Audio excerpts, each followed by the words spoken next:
Денеска се обидовме по четврти пат да се сретнеме со господинот Бичеклиски, портпаролот на ВМРО ДПМН на суд, во надеж дека ќе собере доблес и сила да ги докаже своите небулозни тврдења, дека овие луѓе овдека земале илјадници евра за, како што велите, продажба на името.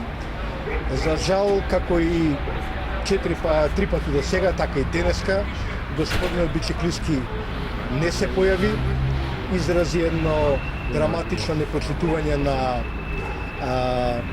одлуката на судот, на повикувањето на судот. Разбравме од доставницата дека поканата стасала во неговата матична партија, но тој не ја подигнал, не слегол да ја подигне, така напиша Судскиот становеч.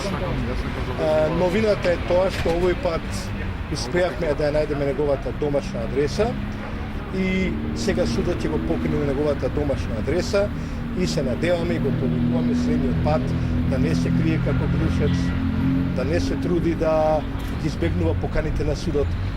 Сакаме да му порачаме дека не му личи, тој е сепак портпарол на владеачката партија која би требала да се залага за право, за правда, за досудни процедури и ете се надеваме да следниот пат некаде точно на 9 мај, на денот на победата на фашизмот и ние ќе успееме да го победиме Бичеклиски да го донесеме на свет.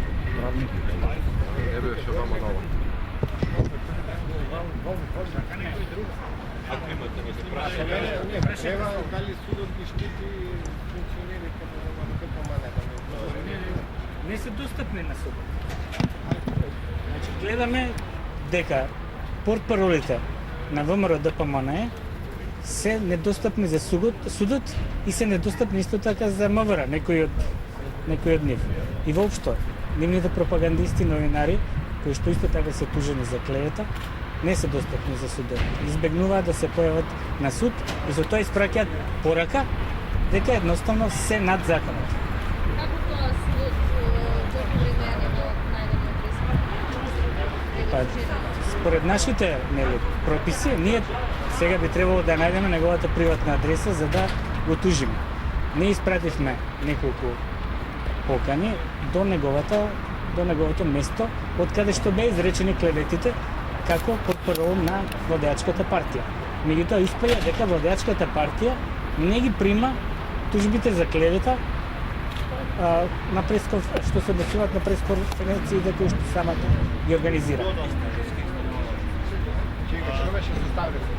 И за Зоран Ставровски, и за Александар Бичеклиски, Министерството за внатрешни работи одговара дека не може да ја достави нивната домашна адреса, бидејќи има повеќе лица со исто име и презиме.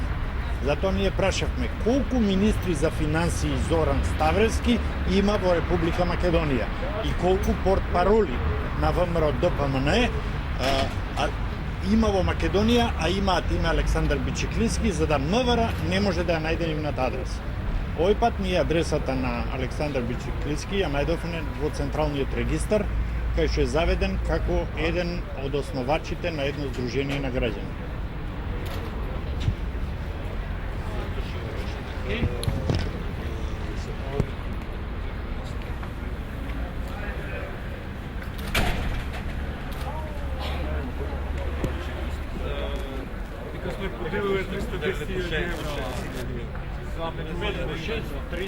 Промена на името.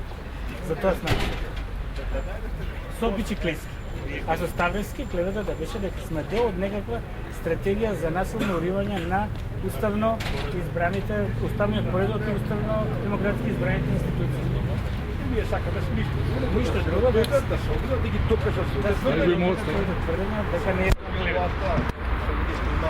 Начини тоа да го докажат. Гледате, бегаат како